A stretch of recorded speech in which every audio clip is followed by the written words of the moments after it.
ఖచ్చితంగా టచ్ చేయగలిగితే కాంగ్రెస్ పార్టీ హరీష్ అక్కడ భద్రతా బలగాలు ఎలా ఉన్నాయి? ఏమన్నా అనుకోని సంఘటనలు జరిగితే అన్నిటికీ కూడా అధికారులు రెడీలో ఉన్నారు అనుకోవచ్చు. ఎందుకంటే ఇలాంటి లెక్కింపు సమయంలో ఒక్కొక్కసారి ఎవరిని కంట్రోల్ చేయలేని పరిస్థితి ఏర్పడుతుంది. అధికారులు ఎలా ఉన్నారు అక్కడ? భద్రత సంబంధించి ఎలా ఉంది? రైట్, ప్రధానంగా భద్రతకు సంబంధించి కావచ్చు పటిష్ట భద్రత ఏర్పాటు చేశారు. కౌంటింగ్ కేంద్రంలో పూర్తి స్థాయిలో సీసీ కెమెరా నిఘాలు కావచ్చు, మైక్రో అబ్జర్వర్లు కావచ్చు, పకడ్బందీగా వైపు లోపల కౌంటింగ్ జరుగుతూ ఉన్నది. CC camera record, video record సమక్షంలో కౌంటింగ్ జరుగుతున్నది. రౌండ్ కి సంబంధించి కూడా అధికారులు ఇక్కడ మైక్ సెట్ ద్వారా అనౌన్స్ చేస్తా ఉన్నారు, స్క్రీనింగ్ ద్వారా చూపిస్తా ఉన్నారు. మరోవైపు బయట ఏదైతే కోట్ల విజయభాస్కర్ రెడ్డి ఇండోర్ స్టేడియం బయట కూడా పటిష్టమైన పోలీసు భద్రత ఉన్నది. సిఆర్ఎఫ్ బలగాలు ఉన్నాయి. 100 మీటర్లకు సంబంధించి కూడా 144 సెక్షన్ అమల్లో ఉన్నది. కాబట్టి ఏ క్షణమైనా ఎలాంటి ఏదైతే ఘర్షణ వాతావరణం చోటు చేసుకున్నా కూడా వాళ్ళని కట్టడి చేసేందుకు పోలీస్ శాఖ సిద్ధంగా ఉన్నది, ఇక ఫైర్ శాఖ సిద్ధంగా ఉన్నది.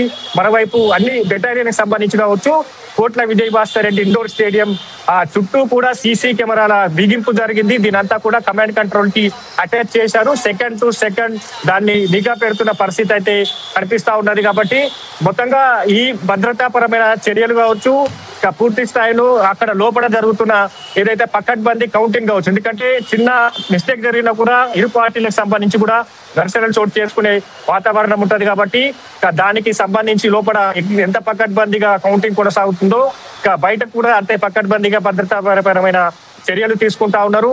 దాదాపుగా 200కు పైగా సంబంధించి కూడా అధికారులు ఈ కౌంటింగ్ కేంద్రంలో 200కు పైగా అధికారులు ఏదైతే కౌంటింగ్ కేంద్రంలో విధులు నిర్వహిస్తా ఉన్నారు. ఇక బయటకు సంబంధించి కూడా పోలీసు శాఖలు భారీ బందోబస్తు నడుమ కూడా పకడ్బందీగా భద్రతాపరమైన చర్యలు తీసుకుంటా ఉన్నారు.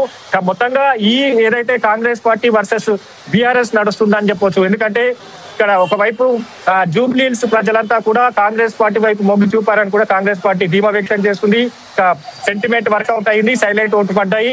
ఖచ్చితంగా బీఆర్ఎస్ కి డౌన్ ఫాల్ కాలేదు. బీఆర్ఎస్ కి సంబంధించి కూడా ప్రజల్లో ఆదరణ ఉన్నది అన్నట్టుగా కూడా గెలిచిన ఆదరణ కూడా ఇదంతా కూడా ప్రజలకు చేరవేయాలని కూడా బీఆర్ఎస్ తన శాయశక్తుల ప్రచారం నిర్వహించింది. మధ్యలో ఇక బీజేపీ అయితే ఆశలు వదిలేసుకుంది అనుకోవచ్చా జూబ్లీహిల్స్ మీద?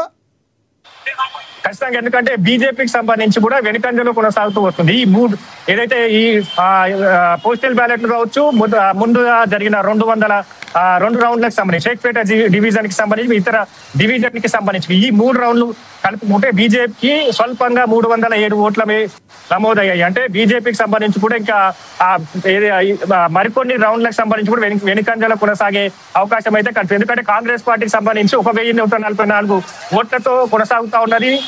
దాదాపుగా 127 ఓట్లకు సంబంధించి కూడా మెజార్టీ లీడ్ లో 2వ రౌండ్ లో కొనసాగుతా ఉన్నది. మొత్తంగా ఈ 2 పార్టీల నడుమే కూడా టగ్ ఆఫ్ వార్ నడుస్తుందని చెప్పొచ్చు.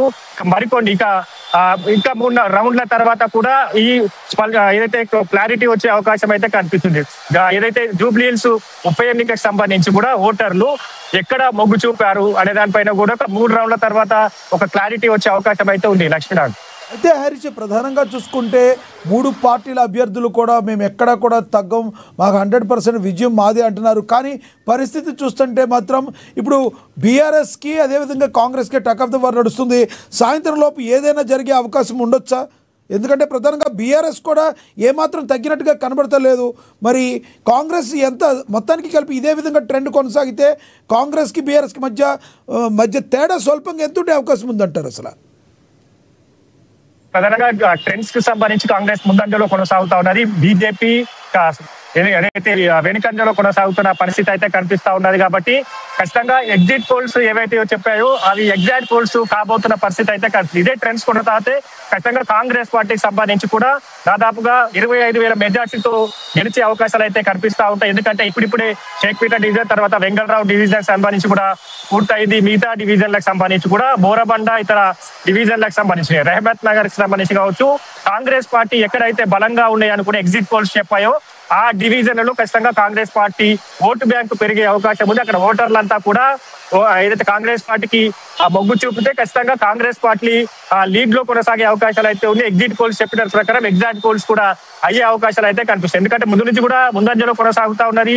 ఇక 3వ రౌండ్ లో కూడా కాంగ్రెస్ పార్టీ ముందంజలో కొనసాగుతున్నట్టుగా తెలుస్తా ఉన్న పరిస్థితి అయితే కనిపిస్తా ఉన్నది. కాబట్టి ఇక ఈ 2 పార్టీల నడుమ కూడా టగ్గప్ వార్ నడుస్తుంది. ఇంకా తర్వాత అంటే దాదాపుగా 5 రౌండ్ల తర్వాత కూడా ఒక క్లారిటీ వచ్చే అవకాశం. ఇతర డివిజన్లలో కాంగ్రెస్ పార్టీకి సంబంధించి కూడా ఆదరణ ఉన్నట్టుగా కూడా ఎగ్జిట్ పోల్స్ చెప్పడం జరిగింది. ఎగ్జిట్ పోల్స్ కి సంబంధించి కూడా ఆ డివిజన్లలో కాంగ్రెస్ పార్టీ సంబంధించి కూడా ఓటర్లకు సంబంధించి కూడా కాంగ్రెస్ పార్టీ వైపు మొగ్గు చూపితే ఖచ్చితంగా కాంగ్రెస్ పార్టీ దాదాపుగా 25,000 మెజార్టీ దాటుతాయని కూడా పలు ఎగ్జిట్ పోల్స్ చెప్పాయి. కాబట్టి అది నిజమయ్యే అవకాశాలు అయితే ఉన్నాయి. లక్ష్మీనాథ్ హరీష్, ప్రధానంగా జూబ్లీహిల్స్లో మైనార్టీ ఓటింగ్ అనేది చాలా ఇంపార్టెంట్.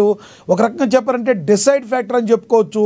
మరి మైనార్టీ వర్గాలు ఎప్పుడు కూడా కాంగ్రెస్తోనే ఉన్నాయని చెప్పి కాంగ్రెస్ మొదటి నుంచి చెప్తూనే వచ్చింది. అది కనబడుతుంది అనుకోవచ్చా? మైనార్టీ వర్గాలు మెజారిటీ పర్సెంట్, ఎందుకంటే ఎక్కువగా కూడా ఓటింగ్ శాతం నమోదు కాలేదు, చాలా తక్కువ శాతం నమోదైంది. ఓటింగ్ బస్తీల్లో కూడా ఓటింగ్ తక్కువ శాతం నమోదైంది. ఓవరాల్గా చూసుకుంటే మైనార్టీలు కాంగ్రెస్ వైపు ఉన్నారు కాబట్టి ఈ యొక్క లీడింగ్ అనుకోవచ్చా?